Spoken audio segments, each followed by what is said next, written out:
You're listening to the We Are Libertarians podcast network. Find all of our shows at wearelibertarians.com.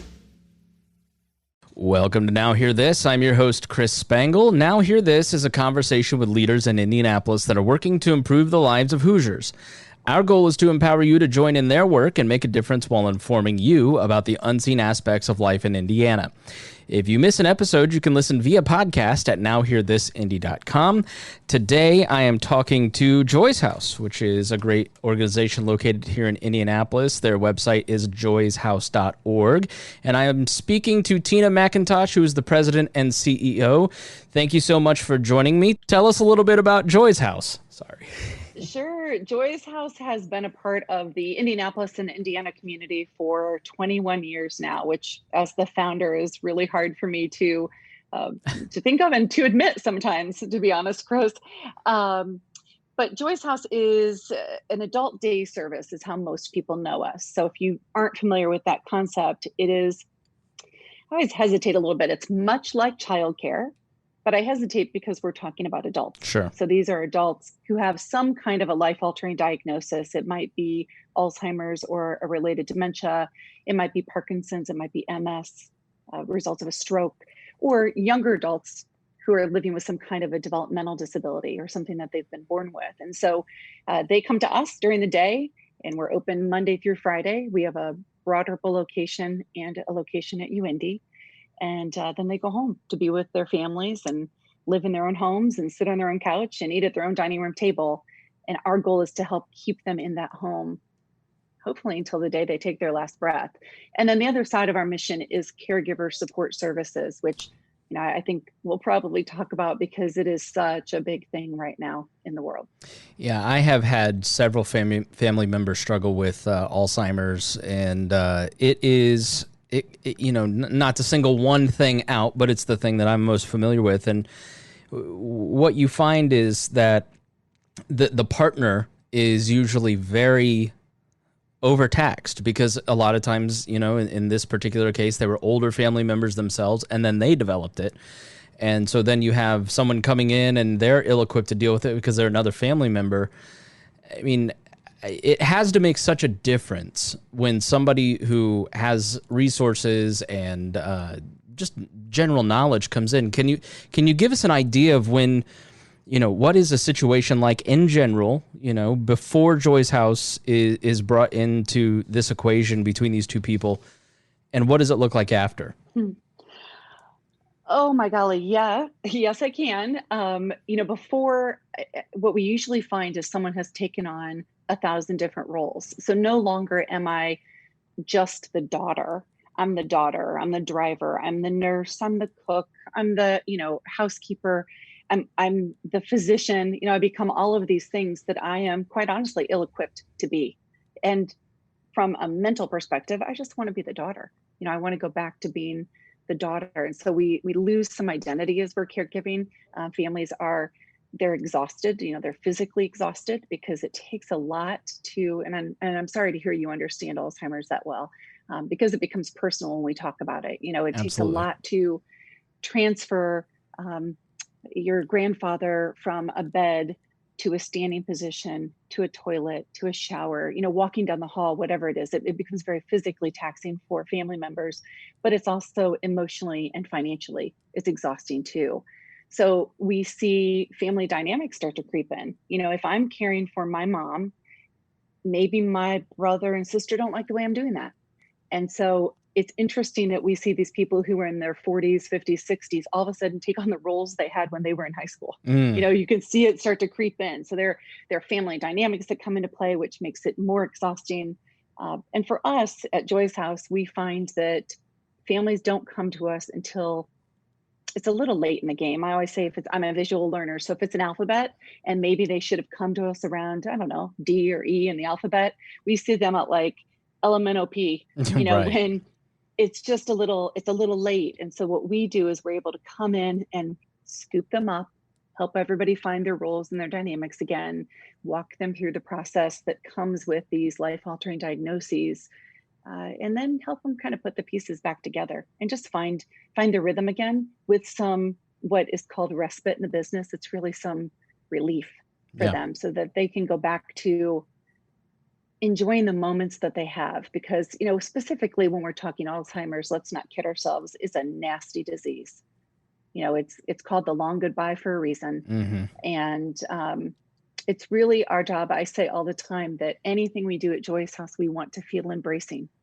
And at a time right now when we can't actually tackle each other with the hugs that we want to give, there's something really beautiful about being able to embrace people. Yeah, the break, going somewhere for let's say the person who is struggling with Alzheimer's, having the other care for the caregiver just to get an afternoon away. But I imagine it's also incredibly important for that social contact, the mental stimulation, environment change for the person who's suffering. Is it not? It is. We give the guest, which is what we call our clients, the people who come and spend their days with us, we give the guest a reason to get up in the morning, a reason to brush their teeth and put on their clothes and put on shoes and come out into the world, and give them kind of like cheers. I might be showing my age here, but we get to be their cheers, where they come in and we all know their name and we know their diagnosis and we know how to redirect them or help them in the restroom or with medications. But more importantly, we know who they've been their entire lives and who they are and what they like and what they don't like. These are adults. And so we come with a lot of history in our lives. And I think you mentioned something too about just being able to give a break. For the caregivers, sometimes it's as much being able to look another caregiver in the eyes and say, forgive me here, but this really sucks. Yeah. This is really hard. And have somebody not try and solve the problem for you, but just say, you're right, it does suck. Thank God we're in this together. Yeah, that support staff. I'll be honest. My grandparents are in a facility, so they're fortunate enough to be able to be in a facility. And COVID has been very difficult for my grandfather because he would go visit my grandmother every day, Yes. and so now he gets to see her 3 times a week, but he can't touch her. This is, and that has eroded her ability to remember him. So it's been a very difficult time for them because of that loss of connection for a few months. How have you and your guests and caregivers, how have you all been navigating the pandemic and trying to help deal with some of that? Because I know he's greatly helped by the fact that there's a staff and she's cared for, and that takes some of the edge off. Yeah. I think like anyone, this has been really hard. We saw our guests left us on March 17th of this year was the day that we closed down to go into quarantine and or lockdown or whatever you want to call it, but to go into this time. And when we opened our doors back up on July 1st, now we've been keeping in touch with families. We had done the drive-by parades, we had done the visits, we'd done all those things that you would imagine that we all really learned to do. When people came back to us, it was really, really hard. Most of our folks had progressed with their diagnoses, which progressed not being the good word in that sentence, but had declined. And change is just hard. And when it showed us, we were almost like a case study at that point. It showed us what value our adult day service brought for the guest and for the caregivers. I mean, we could see it happening. As a matter of fact, we lost about 35% of our folks who normally attended either passed away or declined to the point where they had to look at alternative long-term care. One of the beautiful things so we're creating new habits. Mm-hmm. And after being gone that long, particularly our folks with dementia, maybe we were back at square one with them, right? So they might not know our names, but they know we're a safe place. They know the feeling that comes with Joy's House. Well, they lost a little bit of that. And so we had one family in particular comes to mind, and she said, Mom just doesn't want to come and I'm really struggling. And we said, do you remember how this was when you started with us at Joy's House 7 years ago? Like, we're back at that square one, but we've got this together. And she stayed with it and brought Mom every day on a regular basis. And it was beautiful for us, Chris, to be able to snap a photo of Mom and send it to her daughter to say, look, she's smiling, she was participating. And she said, oh my golly, that I haven't seen that smile since the middle of March, since she left Joy's House. So, I think you're right when you talk about for your grandfather, he finds that comfort knowing the staff is there.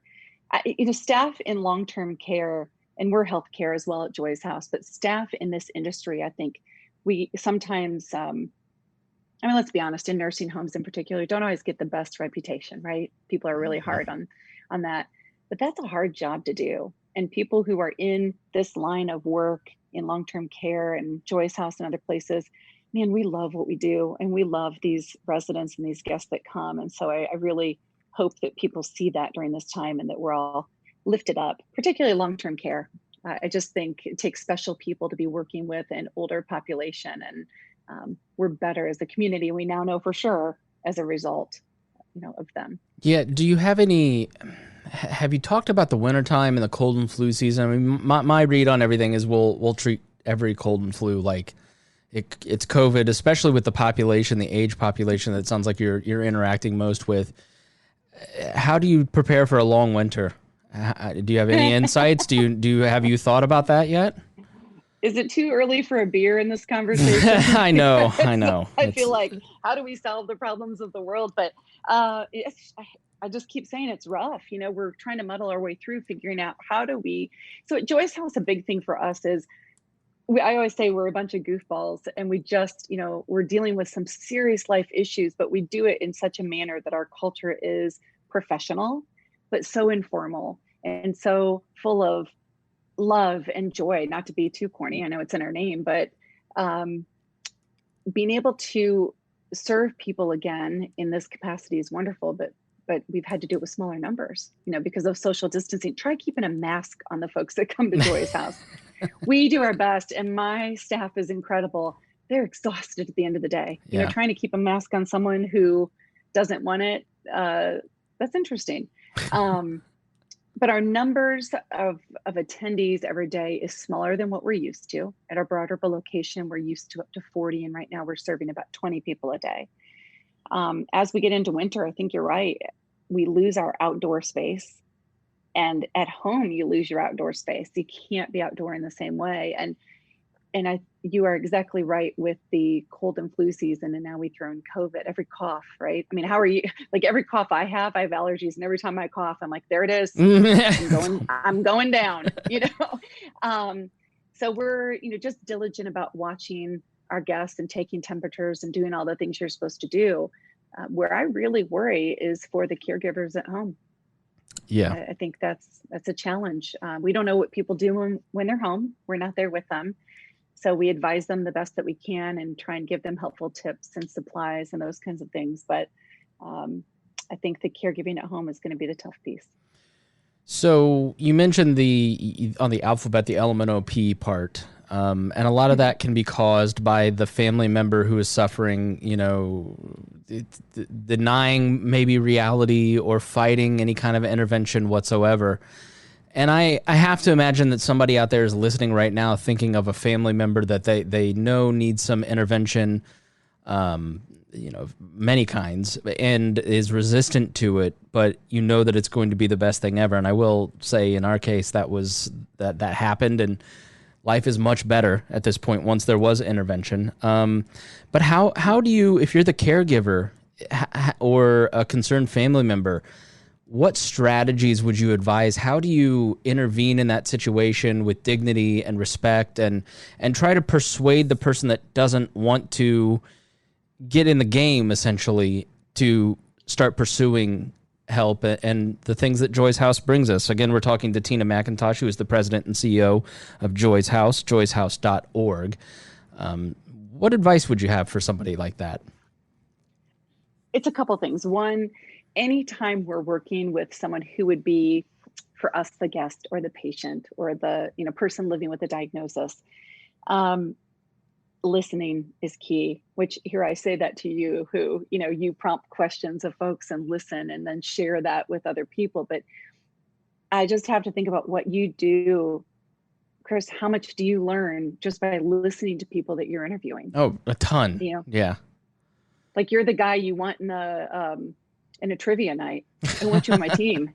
All kinds of stuff. And I think if we would listen more instead of trying to tell people what it is that they want or what we want them to believe, empower them to help be a part of the decision, it's really going to help. And if at first they get defensive, now dementia is different, but at first, if somebody gets defensive, just give them some information, listen to them, listen to their concerns and their, where they're pushing back, and walk away for a while and say, hey, I'm going to give you some time to think about it. It doesn't seem like it's sitting very well, but I'll circle back with you in a few days. And I think you'll be surprised at how much people come around to that way of thinking if we plant the seed. I don't mean manipulate them, although there is some of that too. I mean, let's not kid ourselves. Sometimes that happens, or needs to happen. But really listening. And then the other thing is caregivers or loved ones at any time can do their homework. They can do their homework and collect information and know their contacts. And then you've got that information so that when the time comes, you know who it is you want to be calling. There's nothing wrong with doing your homework in advance. That kind of fills in that gap period. Yeah. If you hear the weird sounds, by the way, it's my boxer. My dog is like in my face. So who is the cutest dog? This is such a cute dog. What's your dog's name? Her name is Phoebe. Looks like a Phoebe. Yeah, she's pretty sweet. Thank you. One of the fun things about life in the COVID era is doing these interviews and seeing toddlers and dogs. Yes. We're so forgiving nowadays, thank goodness, because we all need a little mercy and grace. Yeah. So, and I've sort of dwelled on the memory care, but are there what other situations are guests in that you help facilitate? There's so much. I mean, and the guess is one thing. I think, there's a lot of that loneliness, and there's a lot of, just needing activities and some normalcy in our lives. But it's really the caregivers that I am as concerned about as anyone, because, again, you unfortunately understand this, but if the primary caregiver burns out, then we have a problem. And so trying to figure out during this time of COVID, when we are doing 1,000 different things to try to bring normal or create our new normal, how are we listening to caregivers as to what they need and then arming them with that information? So, we do a lot of different things. If someone is listening and is a caregiver or knows a caregiver, they can email me directly at Tina, Tina, at Joy's House. It's JOYS, but tina@joyshouse.org. And we've got some things for them that will help them, whether it's our care kit that helps you keep information together, or it's some resource groups we have, or, we've got lots of different things for caregivers. But we do have a virtual town hall meeting coming up in September, on September 17th in the morning from 9 to 10. And if someone's interested in learning about that, they can also email me at tina@joyshouse.org or go to Facebook. We'll have it all posted on Facebook Live as well. Tell us what, in these support groups, that has to be incredibly important. I mean, I've been a part of several support groups, and just knowing my feelings aren't weird or abnormal is so comforting. I mean, what do people experience when they come to these support groups? Well, we try and design ours so that it's not the group where you come in and sit down, Chris, and you're dreading the fact that Mary Ann walks in the door because she's just going to take over the conversation and talk for 47 minutes. Yeah. You know the lady, you know the one. But we do it as a resource. So typically there's going to be a speaker or someone there who can help you navigate, whether it's learning how to train your loved one, or transfer your loved one, or bathe them, or how to organize food on a plate so they're eating better, things to do for yourself as a caregiver to be stronger and better and continue on. And so we'll have that, and then there'll be time for conversation. And we do have, pre-COVID, obviously had a lot of the social opportunities too. And so we're trying to figure out right now, what does that look like as we're moving through COVID and into the future? So what does my loved one do if they come, if they're a guest at Joy's house? What sort of activities take place there? A lot. And right now with COVID, it is different than it was before. We're trying to figure out what our new normal looks like. But there is always going to be, first of all, there's going to be food. We find that folks eat better when they're with us than they do typically at home, which is true. I mean, you think if you and I went out and grabbed breakfast, I'm probably going to eat more at breakfast because I'm engaged in conversation with you than if I'm home by myself. Mm-hmm. So there's the nutritional aspect of it, but getting people to get up and exercise and move their bodies.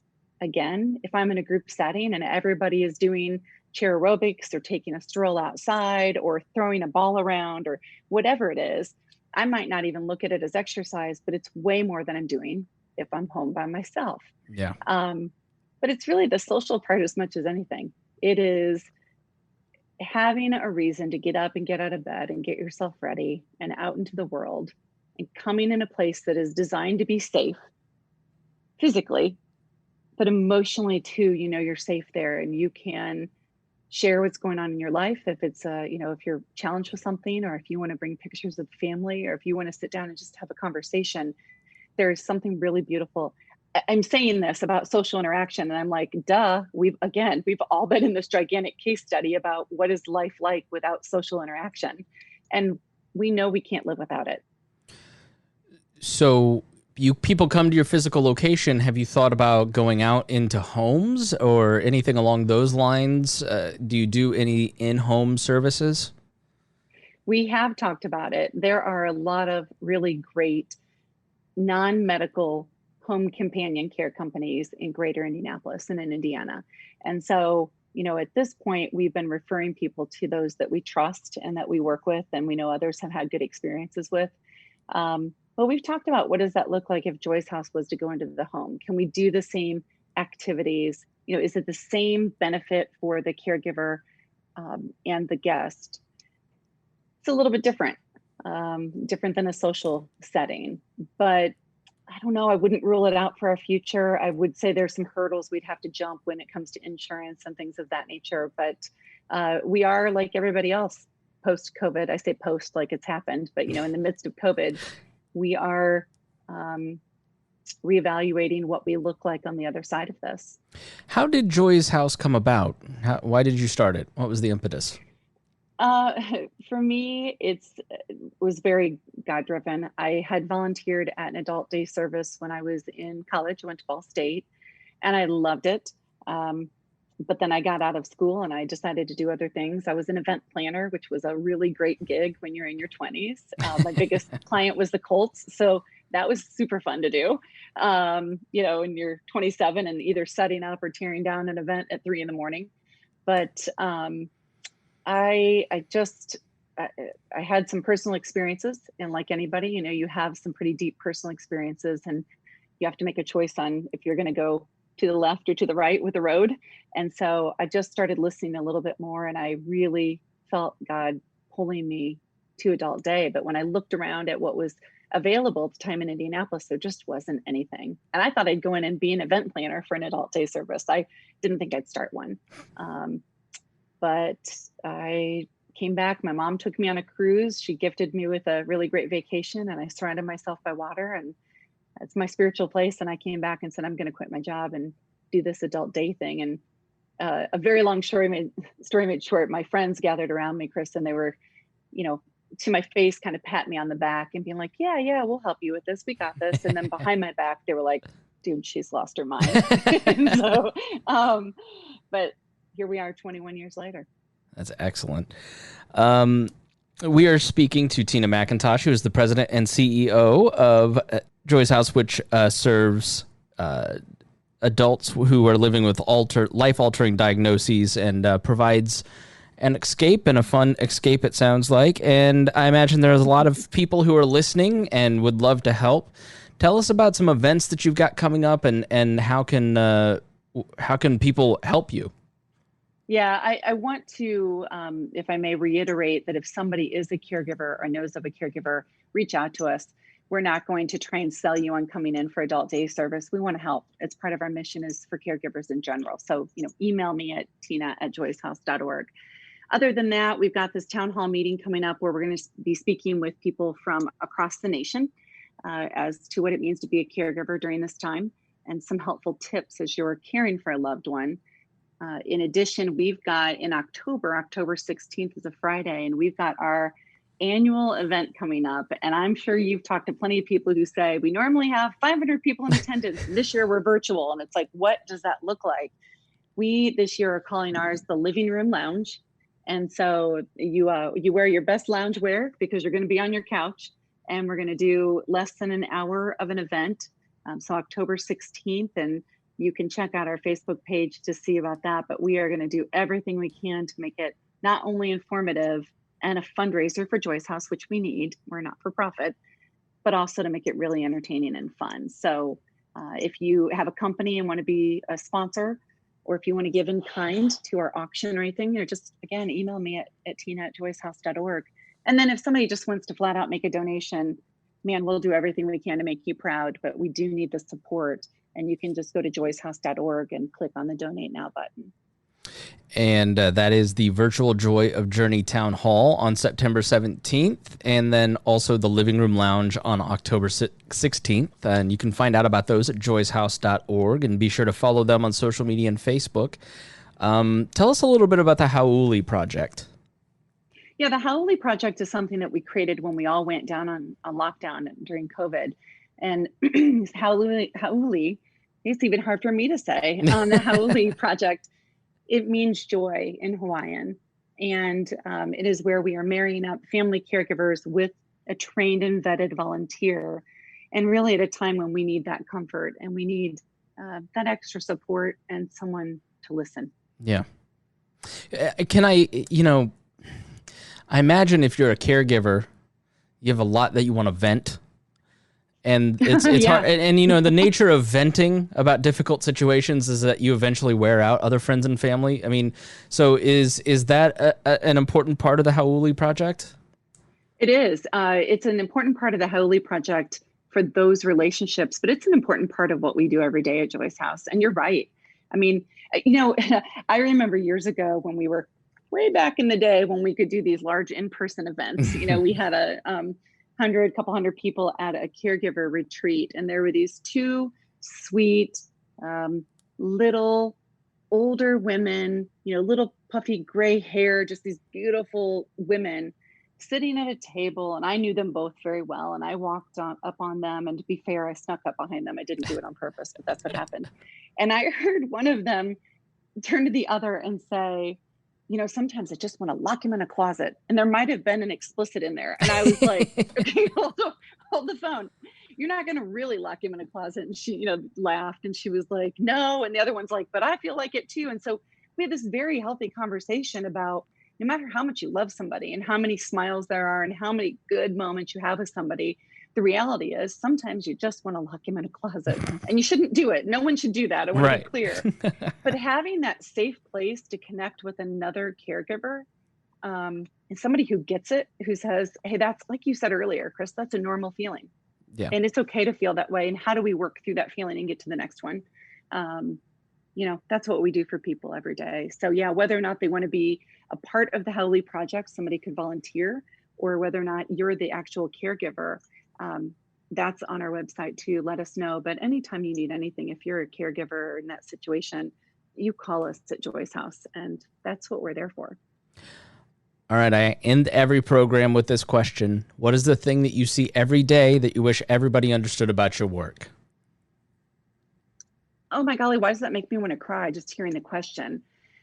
You got me emotional about that. Okay, so I wish that everybody knew that even though sometimes caregiving, and I said the word earlier, but sometimes it just downright sucks, Chris. There's no nice way to say it. Sometimes it's really, really hard. That these people have lived a full life, with experiences and lessons learned. And even though sometimes it's hard for us to understand that someone with Alzheimer's or another dementia or whatever the diagnosis, it's hard for us to see them or hear them or know them the same way.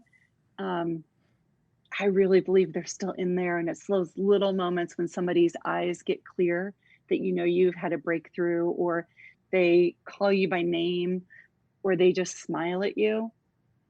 There are some beautiful moments that are just sprinkled, throughout our days that I wish everybody could see, that we're still alive and we're full of life. All right, Tina McIntosh, who is the president and CEO of Joyce House. Find out more about them at joycehouse.org. Tina, thank you so much for joining me. Oh, thank you, and thanks for what you do. Thank you. And if you enjoyed this episode, please share it. Spread the word on not just Joyce House, but any of our programs. You can find all of them listed at nowhearthisindy.com. My name is Chris Spangle. Thank you for listening to Now Hear This. If you'd like to have your organization featured on the show, please contact the great Gabby at 317-475-7407 or via the contact page on our website. Thank you for listening, and we will be back again next weekend with Now Hear This. Our goal at the Chris Spangle Show is to help you sound smarter while talking with your friends. If you struggle to understand politics, we explain it from an independent, libertarian perspective with all of the irreverence modern politics deserves. We toss out the screaming heads and put people before political parties and give context to the news to make you think. I'm the host. I'm a 15-year veteran of politics and media, and this show is published every Saturday. It's part of the We Are Libertarians network, and be sure to join Wall Plus for bonus podcasts, the complete archives, commercial-free shows, and more. Subscribe now at wearelibertarians.com.